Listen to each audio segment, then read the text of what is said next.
Hello students, I hope you are doing well in maths with me. नया topic operation on sets. आपने सोचना कि sir index का अगला टॉपिक था वेन डायग्राम। एक मैथमेटिशियन का नाम है वैन, उसने एक पिक्चर बनाई थी। जोहन वैन नाम है, ब्रिटिश मैथमेटिशियन था, उसने एक पिक्चर बनाई थी। तो वेन डायग्राम इसके बाद कराऊंगा। ये एक्चुअली में है क्या? ये ग्राफिकल रिप्रेजेंटेशन है सेट्स की। जो मैं आप करवाऊंगा इसकी ग्राफिकल रिप्रेजेंटेशन वेन डायग्राम के अंदर आएगी। मैं लिख देता हूं ग्राफिकली रिप्रेजेंटेशन। ग्राफिकली रिप्रेजेंटेशन, ये रिप्रेजेंटेशन है। तो आप इसके बाद वो देखोगे, सबसे पहले ऑपरेशंस करते हैं जैसे डॉक्टर ह्यूमन का ऑपरेशन करता है, वैसे ही हमने सेट्स के ऑपरेशन करने हैं। टोटल 6 ऑपरेशंस करने हैं। मैं बहुत आसान तरीके से आपको करवाऊंगा। सबसे पहले ऑपरेशन का नाम है यूनियन। यूनियन क्या है? इकट्ठा कर दो। जैसे क्लास में क्या होता है, जो बुली करते हैं बच्चों की, वो एक गैंग बना के चलते हैं, वो इकट्ठे होते हैं और किसी को भी हरासमेंट करते हैं, बुली करते हैं। क्लास के अंदर एक प्रेशर होता है, बियर प्रेशर होता है क्लास के अंदर, तो वो बुली करके इंटरेस्ट, वो मजे लेते हैं बच्चों के। तो वैसे ही यूनियन का मतलब है इकट्ठा करना। यूनियन का मतलब है इकट्ठा करना। अब सेट्स में इकट्ठा कैसे करना है? सेट्स में इकट्ठा कैसे करोगे? पहले एग्जांपल देखते हैं, फिर डेफिनेशन देखेंगे। फॉर एग्जांपल, ए कोई सेट है 1 2 3 4, कोई बी सेट है 2 3 5। यूनियन करनी है। ए यूनियन को मैं अभी सिंबॉलिकली लिख रहा हूं, अभी लिखवाता हूं। ए यूनियन का यू से लिखते हैं, यू से शुरू है इसलिए यू लिखते हैं। ए यूनियन बी, इनको इकट्ठा कर दो। 1 2 3 4। अब 1 2 3 4 लिखा, 2 ऑलरेडी लिख चुके हैं, 3 ऑलरेडी लिख चुके हैं, 5। जैसे एक बच्चे की साइंस की भी ट्यूशन है 5 to 6, एक बच्चा है उसकी 5 to 6 साइंस की ट्यूशन है, 5 to 6 मैथ की ट्यूशन है। वो जाएगा तो एक ही जगह ना, 2 जगह तो जा ही नहीं सकता। तो जब इनको कंबाइंड करेंगे, इकट्ठा करना मतलब कंबाइंड, इकट्ठा करने का मतलब है कंबाइंड। जब इनको कंबाइंड करेंगे तो जो 2 टाइम्स है 1 टाइम लिखेंगे। सेट की डेफिनेशन भी यही बोलती है। तो इन सारों को इकट्ठा किया, ए के सारे एलिमेंट्स भी है, बी के सारे एलिमेंट्स भी है, कंबाइंड कर दिया। तो डेफिनेशन क्या हुई? डेफिनेशन हुई combining all elements of a set, all elements of a set taken one at a time, taken one time। सारे एलिमेंट्स लिखने हैं, कंबाइनिंग ऑल एलिमेंट्स, जितने भी एलिमेंट्स है of A sets, taken 1 time. अब 2 टाइम्स था 1 time लिखा, 3 2 times था 1 टाइम लिखा। एंड डिनोटेड बाय इसको लिखते हैं ए यूनियन बी। ये 2 की है, 3 भी आ सकते हैं, 4 भी आ सकते हैं, कंबाइंड कर दो बस, ए यूनियन बी। या इसको लिखते हैं, या इसको इस सिंबल से लिखते हैं, या ए और बी, दोनों में से जो सिंबल आप यूज करना चाहते हो कर सकते हो, एक ही बात है। दोनों में से जो सिंबल यूज करना चाहते हो कर सकते हो। जब मैं वेन डायग्राम कराऊंगा वहां सिंबल होएगा A at least B. At least का मतलब ही होता है और या यूनियन, पर उसके साथ कुछ कंडीशंस होती है, वो मैं आगे करवाऊंगा, अभी आपको समझने की जरूरत नहीं है। फिलहाल ये समझो ए यूनियन बी या ए और बी। एट लीस्ट का मतलब होता है यूनियन निकालनी है, पर कुछ इंटरसेक्शन वगैरह सब कुछ बीच में आता है, वो आगे देखोगे आप। ए यूनियन बी या ए और बी। अब हमने ये चीज इकट्ठा की है, तो इनके अंदर से अलग अलग भी कर सकते हैं। यस, करके देखते हैं। अगली ऑपरेशन का नाम है इंटरसेक्शन। पहले एग्जांपल समझते हैं, फिर डेफिनेशन समझेंगे। फॉर एग्जांपल, ए कोई सेट है 1 2 3 4, कुछ भी ले सकते हैं। बी कोई सेट है 4 5 6 7। इंटरसेक्शन को लिखते हैं यूनियन का ये यूनियन का उल्टा होता है, मैं फिर रिपीट कर रहा हूं, यूनियन का उल्टा होता है, मतलब रेसिप्रोकल होता है, ऑपोजिट होता है, ऑपोजिट होता है। यूनियन का ऑपोजिट होता है इंटरसेक्शन। अब इसमें तो इकट्ठा किया था, जो दो चीजें आ रही है बार बार उसको एक टाइम लिखा। इसके अंदर अब यूनियन का ऑपोजिट है, यूनियन को यू से लिखते हैं, इंटरसेक्शन को उल्टे यू से लिख दो। यू को उल्टा कर दिया, यू को सिर्फ उल्टा किया, तो यूनियन से इंटरसेक्शन बनी है। इंटरसेक्शन क्या है? इन दोनों में जो भी चीज आई है, जो भी चीज दोनों में कॉमन है, सिर्फ वो लिखनी है। 1 कॉमन है नहीं, 2 कॉमन है नहीं, 3 कॉमन है नहीं, 4 कॉमन है, तो ये क्या आएगा? 4। इंटरसेक्शन क्या आएगी? 4। 5 भी नहीं है, 6 भी नहीं है, 7 भी नहीं है, कुछ भी नहीं है, तो इंटरसेक्शन का मतलब है कॉमन चीज। तो डेफिनेशन क्या हुई? Take always common element, take always common elements, take always common elements and denoted by take always common elements of a sets, take always common elements of a sets and denoted by a intersection। u को उल्टा किया हुआ है, ऐसे लिखना है, ऐसे लिखो, या a and b लिखो, या a both b लिखो। तीनों में से जो मर्जी सिंबल यूज कर सकते हो, एक ही बात है, एक ही बात है। इसका मतलब है कभी भी मैं और की बात करूंगा तो यूनियन की बात करूंगा, एंड की और बोथ की बात करूंगा तो इंटरसेक्शन की बात करूंगा, एंड की और बोथ की बात करूंगा तो इंटरसेक्शन की बात करूंगा। तो यहां लिख देता हूं, और मतलब यूनियन, एंड लिखूंगा मैं या बोथ लिखूंगा, इसका मतलब होता है इंटरसेक्शन। ये सबसे इंपॉर्टेंट चीज लिखवाई है जो मैंने साइड पे ये लिखवा रहा हूं। अब इसी से ना 2-3 की पॉइंट्स निकलते हैं, बहुत ध्यान से देखना, दोनों से की पॉइंट निकलते हैं। आपके दिमाग में आएगा कि सर ऐसे भी तो हो सकता है दोनों में कोई भी चीज कॉमन ना आए, ऐसे भी तो हो सकता है दोनों में से कोई भी चीज कॉमन ना आए। इसमें तो 4 कॉमन है, नहीं कॉमन आएगा तो क्या आएगा? वो अगली डेफिनेशन आएगी, डिसजॉइंट सेट्स। अभी फिलहाल 2 ऑपरेशंस की है, इन दोनों में से की पॉइंट है, की पॉइंट्स इन दोनों, यूनियन के भी इंटरसेक्शन के भी। पहला की पॉइंट है यूनियन, यूनियन एक बिगर कॉन्सेप्ट है, बिगर कॉन्सेप्ट, बड़ा कॉन्सेप्ट है एक, और इंटरसेक्शन एक स्मॉलर कॉन्सेप्ट है। इंटरसेक्शन एक स्मॉलर कॉन्सेप्ट है, स्मॉलर कॉन्सेप्ट है। अब ये ध्यान से समझना, फिर समझ आएगा ये चीज मैंने क्या लिखी है, इन दोनों पॉइंट से मिला के बनी है। यूनियन एक बड़ा कॉन्सेप्ट है, इंटरसेक्शन एक छोटा कॉन्सेप्ट है। डेफिनेशन से तो क्लियर ही है कि इसमें कॉमन एलिमेंट्स लेके चलते हैं, सिर्फ इसमें सारे एलिमेंट्स लेके चलते हैं। मेरे कहने का मतलब है इसके अंदर ए हमेशा सबसेट होएगा ए यूनियन बी का। यूनियन हमेशा बिगर कॉन्सेप्ट है, यूनियन हमेशा अपने सेट से बड़ी होती है, चाहे ए है चाहे बी है, चाहे ए है चाहे बी है। ए और बी छोटे हैं, यूनियन बड़ा है, तो ए यूनियन बी से भी छोटा होएगा। अब ये ना कहना कि सर प्रॉपर सबसेट लिखना है, सबसेट ही लिखना है, ये मैं बता चुका हूं पिछले पार्ट्स में, हमेशा सबसेट का सिंबल ही आता है इसके अंदर। इसके अंदर देख सकते हो ए यूनियन बी में 1 2 3 4 5 है, ए में 1 2 3 4 है, क्या पता या 5 ना होए। एग्जांपल दे रहा हूं, ये सबसेट क्यों लिखते हैं, इसकी अकॉर्डिंग देखोगे ए के अंदर 4 चीजें हैं, ए यूनियन बी में इतनी चीजें हैं, तो आप लिखोगे ए सब proper subset of A union B. अगर इसी एग्जांपल में मैं 5 ना लेके चलूं, सपोज कर लो 5 नहीं लेके चलता, तो ए यूनियन बी किया, वो भी तो 1 2 3 4 आया, तो मैं क्या लिखूंगा, A improper subset of A union B. तो इन दोनों को कंबाइन करके क्या बनता है, सबसेट।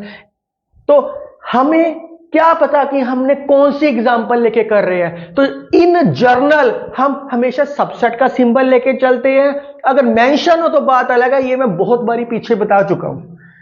5 5 यूनियन हमेशा अपने सेट से, यूनियन बिगर होती है तो यूनियन सेट से बड़ी होती है। दूसरा, इंटरसेक्शन स्मॉलर कॉन्सेप्ट है, मतलब दोनों की इंटरसेक्शन अपने सेट से छोटी होती है, चाहे ए से छोटी हो चाहे बी से छोटी हो।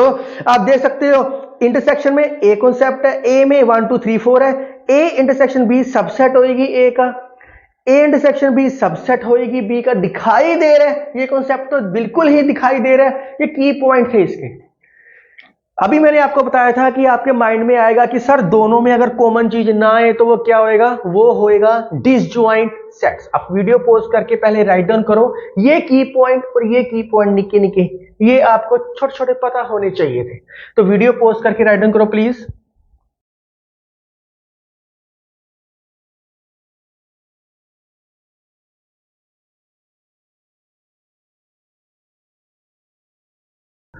अगला आ गया डिसजॉइंट सेट। डिसजॉइंट नाम से क्लियर है, डिसजॉइंट जो ज्वाइंट ना हो, अलग अलग हो, मतलब सेपरेट हो।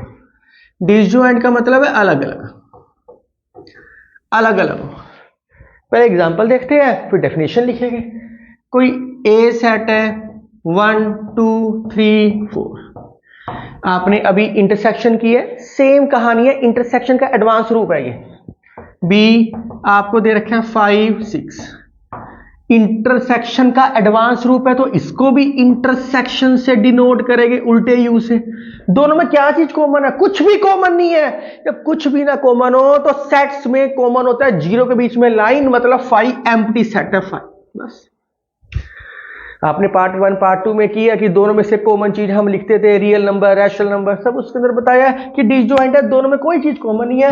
तो डिसजॉइंट की डेफिनेशन क्या हो चुकी है आपके पास, there is no common, there is no common point, no common elements in sets, there is no common elements in set and denoted by a intersection b is equal to 5, a intersection b is equal to 5 कि दोनों के अंदर कुछ भी common नहीं है तो हवा तो होएगी होएगी, रूम के अंदर कोई पर्सन नहीं है तो एयर तो होएगी होएगी, मैथमेटिक्स की एयर है ये। स्टूडेंट्स एक और मैंने अभी इंटरसेक्शन करवाई है, उसके अंदर लिख लो, साथ में एक चीज और लिखो, अगर ये इंटरसेक्शन फाई के इक्वल नहीं है, अगर ये इंटरसेक्शन फाई के इक्वल नहीं है, अभी इंटरसेक्टिंग लिखा है उसके अंदर ही लिखो इसको, अगर ये फाई के इक्वल नहीं है, क्योंकि पहले डिसजॉइंट कराऊंगा तब मैं ये बता सकता था, मैंने इसलिए पहले नहीं बताई क्योंकि डिसजॉइंट मैंने कराया, डिसजॉइंट कराने के बाद ही मैं बता सकता हूं कि फाई के इक्वल नहीं है, इसका मतलब इंटरसेक्टिंग हो गया, intersecting intersection of two sets हो गया। अगर ये इंटरसेक्शन है, इसका अनदर नेम है फाई है, देन सेट्स आर इंटरसेक्टिंग बोलना, इंटरसेक्टिंग बोल दो, या इसको ओवरलैपिंग बोलना है, ओवरलैपिंग बोल दो। मतलब इंटरसेक्शन का एक नाम और हो गया ओवरलैपिंग, एक के ऊपर एक कॉमन चीजें आती है, ओवरलैपिंग बोल दो, एक ही बात है। पर इसके बाद ये चीज समझ आनी थी आपको, ये सिर्फ इसलिए बताई, ये नाम आपको नहीं पता था, ओवरलैपिंग ओवरलैपिंग बताई है मैंने कि ओवरलैप कर गया, एक के ऊपर एक आ गया। अगला डेफिनेशन आई है difference of set, difference of sets बहुत आसान है। फोर्थ ऑपरेशन आ गया डिफरेंस ऑफ सेट्स, कुछ भी नहीं है। इसकी एग्जांपल देखते हैं फिर हम डेफिनेशन लिखेंगे। For example difference of sets है, कोई ए सेट है 1 2 3 4, कोई बी सेट है 3 4 5, कुछ भी ले सकते हैं। डिफरेंस, डिफरेंस का मतलब होता है माइनस, सब्ट्रैक्शन, ए माइनस बी। अगर मैं ए माइनस बी निकालूं, बी माइनस ए भी निकाल सकता हूं, मैं ए माइनस बी निकाल रहा हूं। ए माइनस बी का मतलब है ए के वो एलिमेंट लो जो बी में ना हो, बस। 1 बी के अंदर है, नहीं ले लो। 2 बी के अंदर है, नहीं।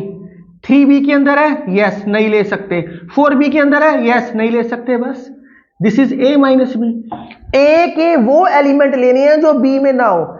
अब आपके माइंड में आएगा कि सर 5 रह गया, अरे हमने ए की बात कर रहे हैं, बी की तो कोई इंपॉर्टेंस ही नहीं है, देखना ही नहीं इसको। अगर मैं निकालता बी माइनस ए, अगर मैं निकालता बी माइनस ए, बी के वो एलिमेंट्स लो जो ए में ना हो, 3 है, 4 है, 5 नहीं है। अब 5, अब ए की इंपॉर्टेंस नहीं है, मतलब 1 और 2 की इंपॉर्टेंस नहीं है, तो डेफिनेशन क्या हुई? It is denoted by A minus B. A minus B लिख रहा है, ए माइनस बी लिखो, बी माइनस ए लिख रहा है, बी माइनस ए लिखो। पर ये मैंने क्यों लिखा? ताकि मुझे पता लग जाए इसकी डेफिनेशन बनाने के लिए, that is all elements of A which are not in B, that is all elements of A which are not in B। इसकी मैं ग्राफिकल रिप्रेजेंटेशन वैन में करवाऊंगा, अभी सिर्फ सेट्स में इसको एक लाइन में देखो, ग्राफिकली वैन में देखना आप इसको। It is denoted by A minus B, all elements of A which are not in B। अगर मैं यहां B माइनस ए लिखता तो डेफिनेशन क्या होती? All elements of B which are not in A. बस वेरी सिंपल। 5th डेफिनेशन आ चुकी है, आप इतना राइट डाउन करो, फिर अगली डेफिनेशंस करते हैं।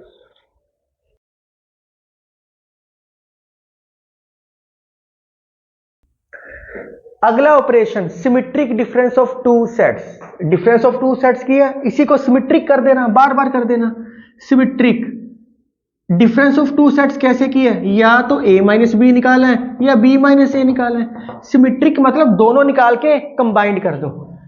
Union of A minus B and B minus A is called symmetric difference,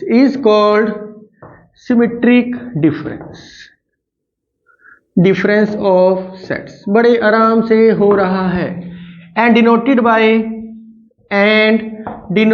bye A minus B union B minus A.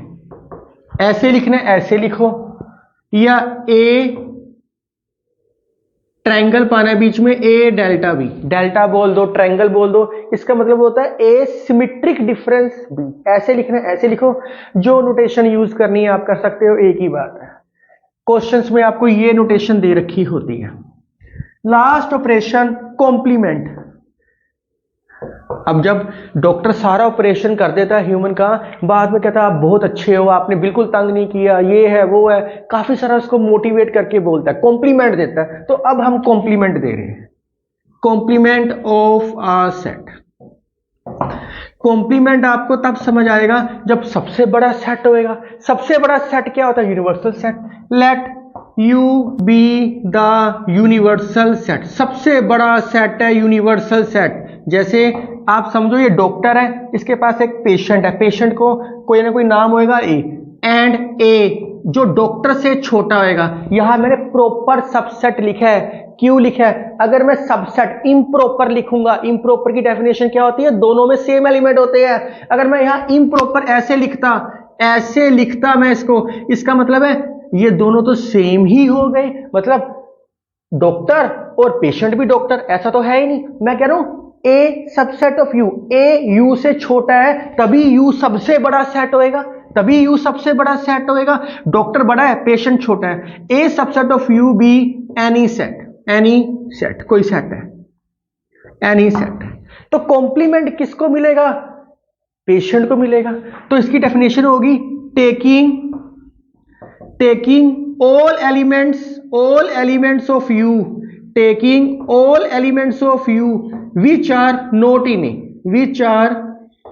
not in A।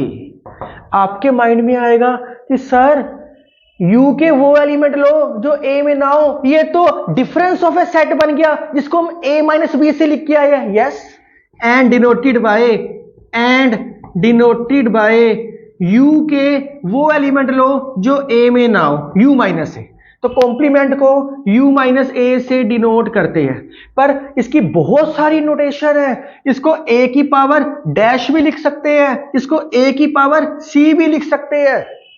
जो सेट ले रहे हो उसके ऊपर नोटेशन है। तो बेसिकली आपकी बुक में दोनों नोटेशंस यूज की हुई है, A डैश या A कॉम्प्लीमेंट यूज की हुई है। तो मैं एग्जांपल दूं, फॉर एग्जाम्पल कोई यूनिवर्सल सेट है 1 2 3 4 5, ए कोई सेट है 2 3 4, तो ए कॉम्प्लीमेंट क्या आएगा? ए कॉम्प्लीमेंट वो एलिमेंट लो, यू के वो एलिमेंट लो जो ए में ना हो। 2 3 4 है, 2 भी है, 3 भी है, 4 भी है, बच कौन से गए? 1 और 5। एक तरीके से ये definition difference of A set की है, डिफरेंस ऑफ ए सेट। पर दोनों में कहानी तो होगी ना, जो मैथमेटिशियन ने डेफिनेशन बनाई। कॉम्प्लीमेंट हमेशा यूनिवर्सल सेट में से फाइंड आउट होता है, यूनिवर्सल सेट में से फाइंड आउट होता है। ये की पॉइंट है। कॉम्प्लीमेंट हमेशा बड़े सेट में से, मतलब यूनिवर्सल सेट में से फाइंड आउट होता है। तो यूनिवर्सल सेट में से u माइनस ए लिखते हैं, और कोई नोटेशन नहीं है इसकी। आप सोचो सर a माइनस बी है, तो a को एक u की जगह हम a लेके चलते हैं। ये चीज जो दे रखी है ये डिफरेंस ऑफ ए सेट होएगी, ना कि ये कॉम्प्लीमेंट होएगा। Very simple. तो मुझे लगता है कि आपको अब काफी सारे ऑपरेशंस पता लग गए। 6 इनमें से ना 2-3 रिजल्ट्स, 4 रिजल्ट्स हैं छोटे छोटे, वो पता होने चाहिए। ये रिजल्ट्स पता होने चाहिए, यूज होएंगे बार बार। रिजल्ट्स बहुत ध्यान से देखना।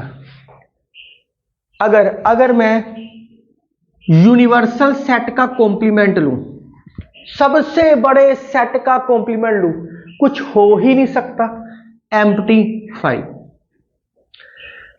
अगर मैं 5 का कॉम्प्लीमेंट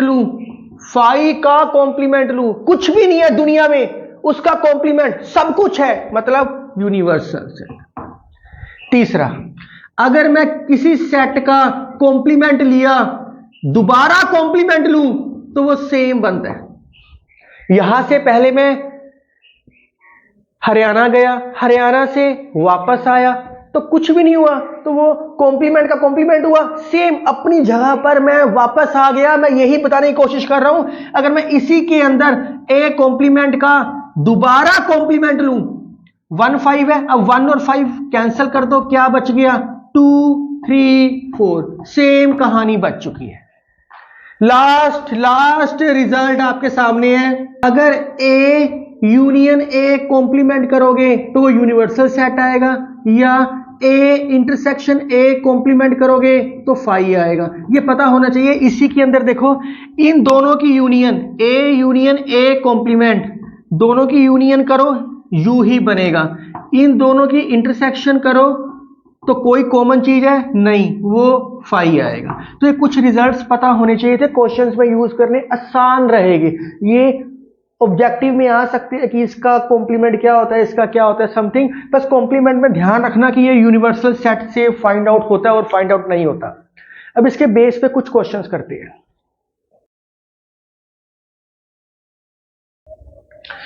स्टूडेंट्स, मैं जितने भी चैप्टर बना रहा हूं, हर चैप्टर की लास्ट वीडियो के डिस्क्रिप्शन में असाइनमेंट मिलेगी आपको और टेस्ट सीरीज मिलेगी, ताकि आपको अलग से कोई खास बुक्स रेफर ना करनी पड़े। Students, I will make the math easiest for you, ताकि आपको बहुत सिंपल तरीके से समझ आए और हर मेथड समझ आए। मेरी कोशिश है कि मैं जितने आसान से आसान मेथड आपको करवा सकता हूं, और जितने मेथड्स है सारे गो थ्रू करूं। जितने प्रोजेक्ट वर्क है, जितनी शॉर्टकट ट्रिक्स है, उसकी वीडियो मैंने अलग बनाई हुई है। तो फर्स्ट पार्ट में कहता है ए इंटरसेक्शन बी, ए और बी की इंटरसेक्शन। ए इंटरसेक्शन बी, कौन कौन सी कॉमन चीज है? 3 नहीं है, 5 नहीं है, 7 9 11। 7 9 11। ये क्वेश्चन आप खुद कर सकते हो, वीडियो पॉज करो और खुद करो। लास्ट में सिर्फ आंसर चेक करना आपने। अगले पार्ट में ए और सी की इंटरसेक्शन, क्या कॉमन है? 11 कॉमन है सिर्फ। ए इंटरसेक्शन सी, 11 कॉमन है सिर्फ, सी पार्ट। अब इन दोनों की मैंने क्या दे रखी है? इंटरसेक्शन। दोबारा A intersection B, A intersection C, A intersection B intersection A intersection C. ये क्या है? 7 9 11। लिख लो, चलो। इंटरसेक्शन 11, दोनों की इंटरसेक्शन में क्या कॉमन है? 11। बड़े आराम से हो गया। डी पार्ट, डी पार्ट में कहता है ए यूनियन डी, ए और डी की यूनियन। 3 5 7 9 11 15 17। बस ए यूनियन डी, 3 5 7 9 11 15 17। अगले पार्ट में कहता है बी यूनियन सी, बी और सी की यूनियन। E part, B union C, combine कर दो। 7 9 11 13, 11 13 तो मैं लिख चुका हूं, तो क्या बच गया 15। अगले पार्ट में कहता है ए यूनियन डी और बी यूनियन सी, इन दोनों की इंटरसेक्शन, इन दोनों की intersection, A union D intersection B union C. दोनों की इंटरसेक्शन में क्या कॉमन है? 7 कॉमन है, एक 7 कॉमन है, 9 कॉमन है, 11 कॉमन है, 9 11 15 कॉमन है। बस खत्म हो गया, कुछ भी नहीं था, सिर्फ डर रहे हो आप। ई एफ जी बहुत आसान कराया मैंने। ए minus B, A minus B, A के वो एलिमेंट लो जो बी में ना हो। 3 नहीं है, 5 नहीं है, 7 है, नहीं लेना, 9 भी है, 11 भी है। बी की तो कोई इंपॉर्टेंस ही नहीं है, बच कौन से गए? सिर्फ 3 और 5। एच, ए माइनस बी माइनस सी, ए माइनस बी माइनस सी। अब कंफ्यूज ना होना, सर कैसे करेंगे कंफ्यूज? जैसे 2 की यूनियन मैंने की है, अगर यहां मेरे पास होता A union B union C, तो तीनों को कंबाइन कर देते, 3 5 7 9 11 13 15 कंबाइन कर देते, या पहले दोनों का निकाल लो, जो आंसर आएगा तीसरे के साथ कर दो, एक ही बात है। हमने पहले दोनों का निकाल दिया, वो क्या आया 3 5, फिर माइनस सी वाले कौन से है 11 13 15, 11 13 15। इसके वो एलिमेंट लेने हैं जो इसके अंदर ना हो, ना तो 3 है ना 5 है, बस 3 और 5 दोनों आ गए, एक ही बात है, कोई प्रॉब्लम नहीं थी। स्टूडेंट्स अगर मैं इस पार्ट में कहता बी का कॉम्प्लीमेंट निकालो, बी का कॉम्प्लीमेंट निकालो, कॉम्प्लीमेंट किस में से निकलता है? यूनिवर्सल सेट में से निकलता है। यहां तो यूनिवर्सल सेट दे ही नहीं रखा, तो इसलिए नहीं निकाल सकते, नॉट पॉसिबल। कई बच्चे बोलते हैं कि सर इन चारों को कंबाइंड कर देते हैं, A union B union C union D, इसका कोई नाम दे देते हैं यूनिवर्सल सेट, तब निकाल देते हैं। स्टूडेंट्स ये हम तब कंबाइंड करते हैं जब हमें पता हो कि सिर्फ 4 ही चीजें हैं। क्या पता ई एफ कुछ हो, जैसे हम सोचे यार इंडिया में ना सिर्फ कोलकाता है, या यूपी है, एमपी है, हरियाणा है, पंजाब है, हिमाचल है, बाकी राजस्थान है, और तो कुछ है ही नहीं। और भी कुछ है, पर ये थोड़ी कि अगर मैंने नहीं लिखा तो वो नहीं हो सकता। तो आराम से राइट डाउन करो आप।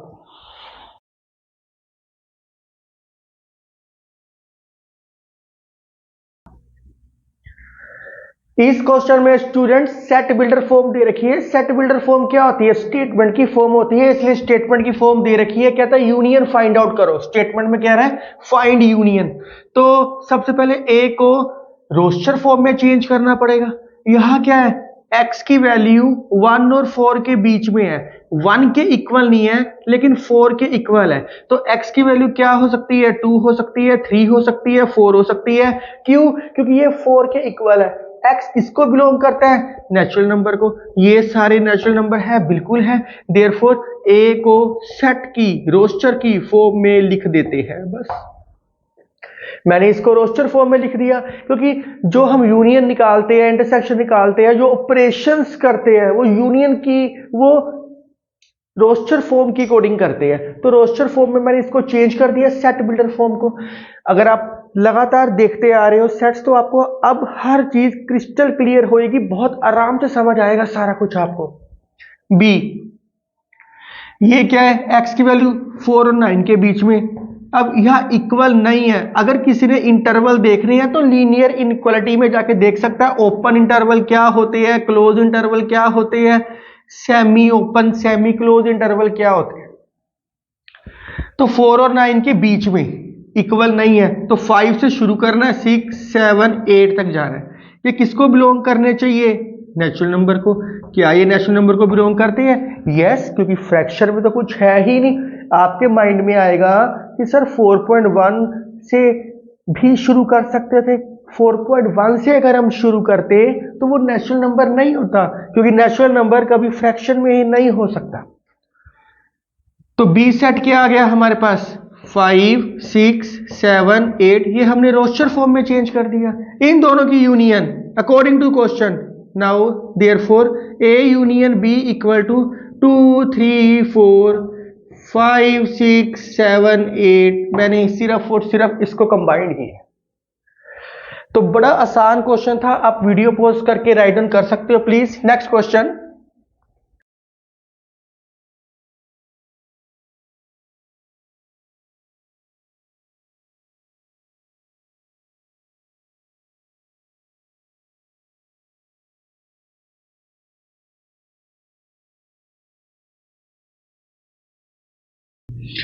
तो ये क्वेश्चन बहुत आसान है। अगर कॉन्सेप्ट समझ आएगा ना तो चैप्टर समझना बहुत आसान है, क्वेश्चन सोल्व करने बहुत आसान है। बहुत ध्यान से देखो, ए है एन है, ए तो सेम रहेगा, एन की जगह एक्स है, मतलब अगर कोई वन वैल्यू एन है तो यहां वन आएगा, टू है तो टू आएगा। मेरा सिर्फ इतना कहने का मतलब है ए एक्स। अगर एक्स किसको बिलोंग करते हैं? नेचुरल नंबर को। अगर नेचुरल नंबर कहां से शुरू होते हैं? वन से। वन पुट करोगे तो ए आएगा, टू पुट करोगे 2a आएगा, 3 पुट करोगे 3a आएगा, 4 पुट करोगे 4a आएगा। तो ये चल ही जा रहा है, इसमें कोई फर्क नहीं पड़ता, बहुत आसान है। 3n intersection 7n। 3n की वैल्यू क्या पुट करनी है? n की जगह कुछ भी हो सकता है, n की जगह x हो सकता है 1। 1 पुट करो 3 आएगा, 2 पुट करो 6 आएगा, 3 पुटिंग करो 9 आएगा, 4 पुटिंग करो 12 आएगा। नेचुरल नंबर तो कभी खत्म हो ही नहीं सकते, इसलिए डैश डैश डैश ये खत्म नहीं हो सकते। ये सेट बिल्डर फॉर्म है, मैंने रोस्टर फॉर्म में चेंज कर दिया। सेट बिल्डर फॉर्म क्या होती है? सच डैट होता है बीच में, तो मैंने रोस्टर फॉर्म में चेंज कर दिया। अब आगे देखो, इंटरसेक्शन 7n, 1 पुट करो n की जगह तो 7 आएगा।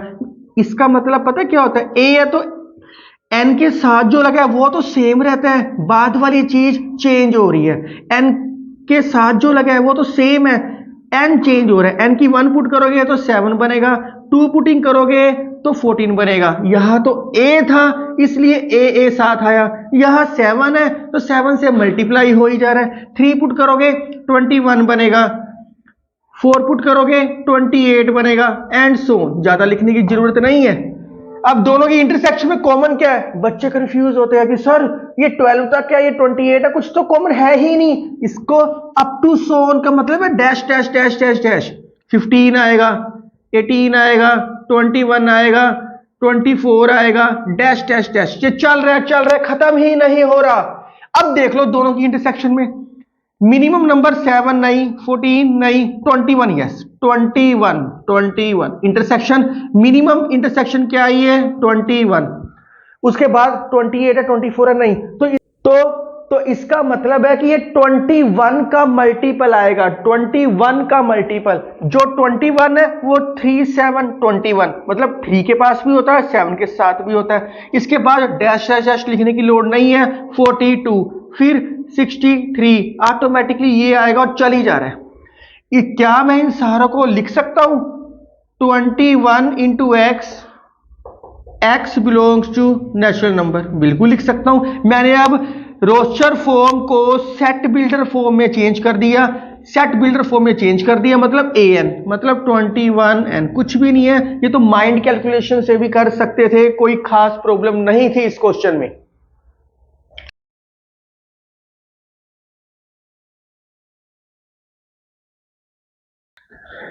स्टूडेंट्स, आपने कॉन्सेप्ट बेस्ड स्टडी करनी है। आपके पास कोई भी बुक है, कोई फर्क नहीं पड़ता, और एक्स्ट्रा बुक लेने की जरूरत नहीं है। मैं जितने आपको क्वेश्चन प्रैक्टिस दे रहा हूं, मोर देन सफिशिएंट। डिस्क्रिप्शन में ये सोल्व मिलेगी। आपके पास कोई भी बुक है उतनी सफिशिएंट है। स्टूडेंट्स, आपने कॉन्सेप्ट बेस्ड स्टडी कैसे करनी है? आपके पास सपोज कर लो ये एक्सरसाइज कर रहे हो, इसी की एक्सरसाइज कर रहे हो, इसमें 20 क्वेश्चन है। आप कहोगे सर 15 क्वेश्चन तो सोल्व हुए हैं, 5 क्वेश्चन सोल्व नहीं हुए, उसमें अलग चीज है। अलग चीज का मतलब है वो आपको नेक्स्ट पार्ट में मिलेगी। मैंने कॉन्सेप्ट बेस्ड स्टडी का मतलब होता है कि मुझे क्या पता कि आपके पास कौन सी बुक है, आप कितनी कितनी कितनी एक्सरसाइज कंबाइंड की हुई है, अलग टॉपिक अलग एक्सरसाइज होनी चाहिए। आपकी बुक में 2-2 3-3 कॉन्सेप्ट एक ही एक्सरसाइज में हो सकते हैं, वो मैंने अलग बनाई है बस। तो इसको ध्यान से देखो आप स्टूडेंट्स। मैथ में ना एक फाइव एयर, मैथ के एयर होती है, इसको अगर कोई एलिमेंट बिलोंग करता है, आप सोचोगे सर इसको कैसे एलिमेंट बिलोंग करेगा?